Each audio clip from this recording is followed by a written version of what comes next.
Hello friends, how are you all? I'm Vali and today I'm going to discuss part 7. So previous questions of 2022 education subject. In the previous sessions, we have completed part 6. So we have completed so many previous questions, which is very important for your upcoming exam. So today I'm going to start. So question is arrange the following stages of total quality management.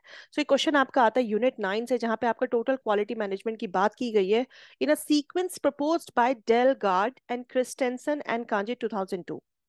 इन्हें उस stages में आपको लगाना कि कैसे आप total quality को manage करेंगे अपने इंस्टीट्यूशन में, अपने ऑर्गेनाइजेशन में.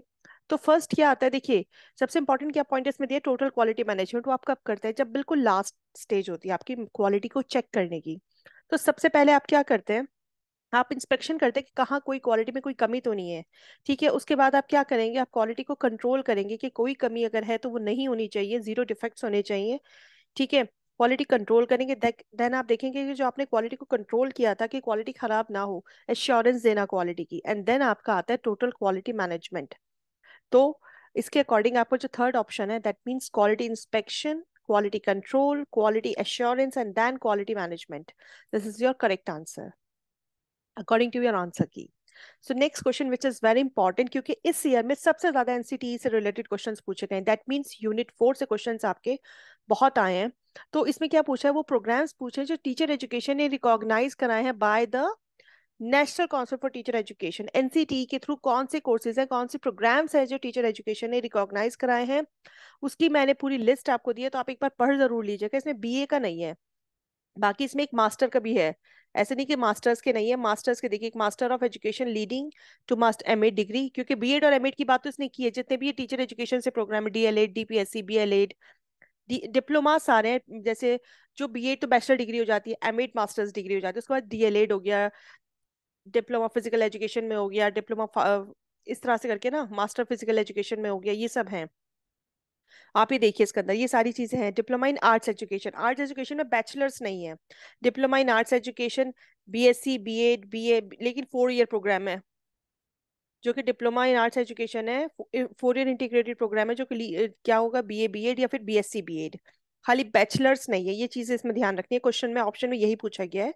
और बैचलर एजुकेशन प्रोग्राम जो बीएड डिग्री वो 3 ईयर इंटीग्रेटेड प्रोग्राम होगा, बीएड एमएड का इंटीग्रेटेड डिग्री का. तो इस तरह से प्रोग्राम बनाए गए हैं, ये प्रोग्राम रिकॉग्नाइज किए गए हैं. तो आपको पता होना चाहिए, एक बार इनको सिर्फ गो थ्रू कर लेना ताकि एग्जाम में क्वेश्चन आए तो आप आसानी से कर पाएं. तो इसके according diploma in pre school DPSC भी था, डीएलएड भी था, डिप्लोमा इन आर्ट्स एजुकेशन भी था, मास्टर ऑफ फिजिकल एजुकेशन भी था, ये भी मैंने अभी आपको दिखाया.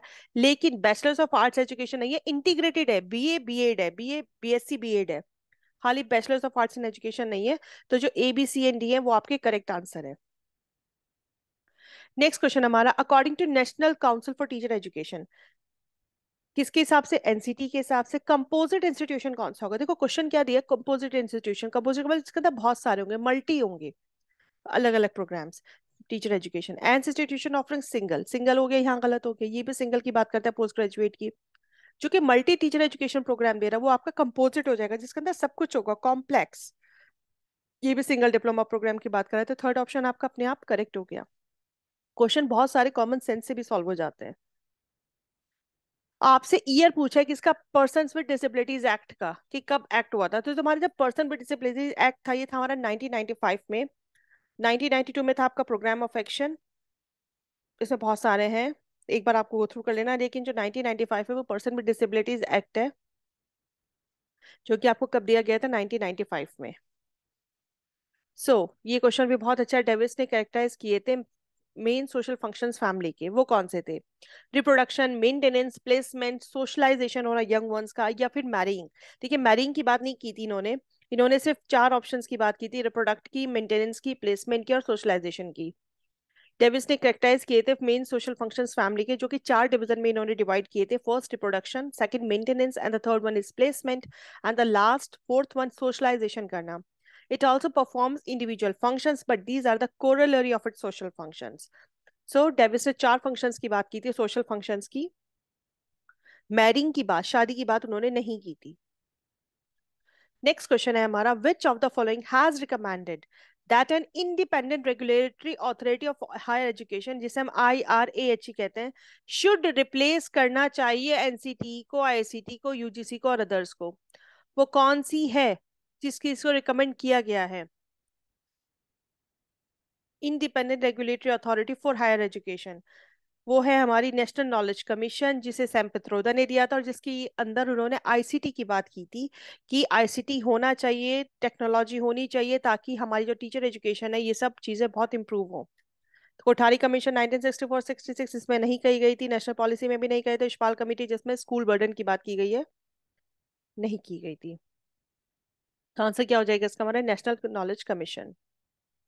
Who was the main proponent? किसका? Understanding level of teaching. हम जानते हैं हमारे 3 लेवल होते हैं टीचिंग के, first memory, second understanding, and the third one is reflective teaching. ठीक है, तो एक बार देख लेते हैं इसको। मेमोरी लेवल हमें किसने दिया था? हर्बर्ट ने दिया था। मेमोरी लेवल ऑफ टीचिंग, जहाँ बच्चा सिर्फ ये सीख पाए कि उसका थॉट प्रोसेस काम करे, चीजें रिकॉल कर पाए, चीजें रिकॉग्नाइज कर पाए, जो रिकॉग्नाइज किया उसको रिटेन कर पाए अपने माइंड में। ठीक है, मतलब इस तरह की टीचिंग होनी चाहिए। अंडरस्टैंडिंग लेवल, जब बिल्कुल स्ट्रक्चर्ड सिस्टमैटिक वे में एक proper ordered set of activities आपके पास, अंडरस्टैंडिंग लेवल की प्रेजेंटेशन से आपके पास, आप इस तरह से टीच कर रहे हैं।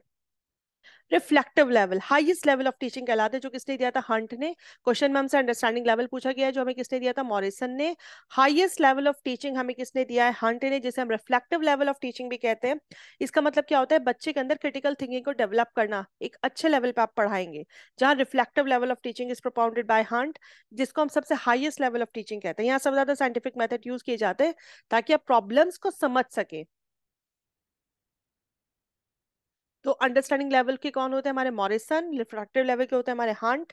और मेमोरी लेवल के होते हैं हमारे हर्बर्ट। बहुत अच्छा क्वेश्चन है। सब क्वेश्चन आपके टीचर एजुकेशन से, कमिटीज एंड कमीशन से पूछे गए हैं। इनको आपको अरेंज करना है, किस किस बेसिस पे इन्होंने स्टैब्लिश किया था। देखो, जस्टिस वर्मा कमेटी तो सबसे लास्ट है आपकी।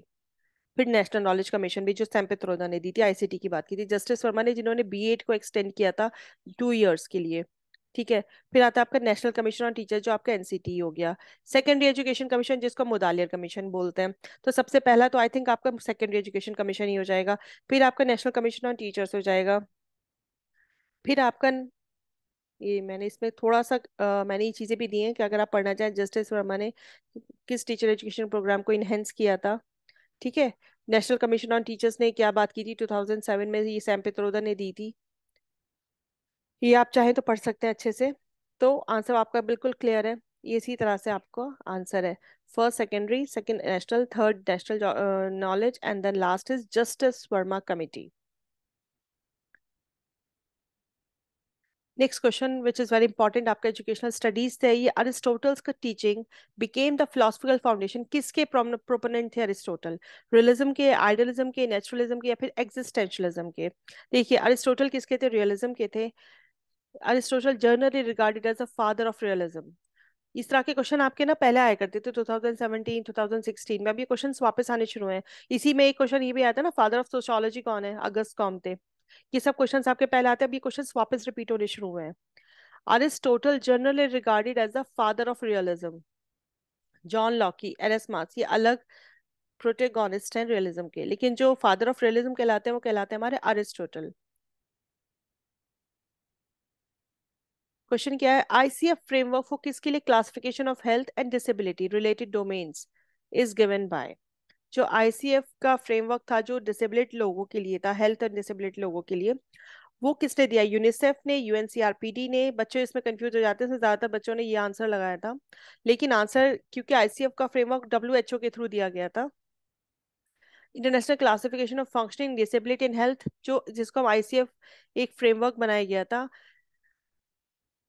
इसमें बहुत सारे इन्वायरमेंटल फैक्टर्स से, कॉन्टेक्स्ट के बेसिस पे बात की गई थी, और ये किसने दिया था? ये फ्रेमवर्क डब्ल्यूएचओ ने दिया था, वर्ल्ड हेल्थ ऑर्गेनाइजेशन ने। इंडिविजुअल लेवल पे भी और पॉपुलेशन लेवल पे भी, कि किस तरह से आप उनकी हेल्थ और डिसेबिलिटी को मेजर कर सकते हैं। एक पूरा फ्रेमवर्क दिया था आईसीएफ, इंटरनेशनल क्लासिफिकेशन फ्रेमवर्क। और किसके थ्रू दिया गया था? ये डब्ल्यूएचओ के थ्रू। और 21 डिसेबिलिटीज हैं हमारी। सो फ्रेंड्स, ये था आज का lesson, and in the next lesson मैं कुछ अच्छी वीडियोस आपके लिए लेके आऊंगी, जो कि आपकी अपकमिंग एग्जाम के लिए बहुत फ्रूटफुल होंगी एंड बेनिफिशियल होंगी। So thank you for your attention, stay blessed, enjoy learning, and see you soon with the next video.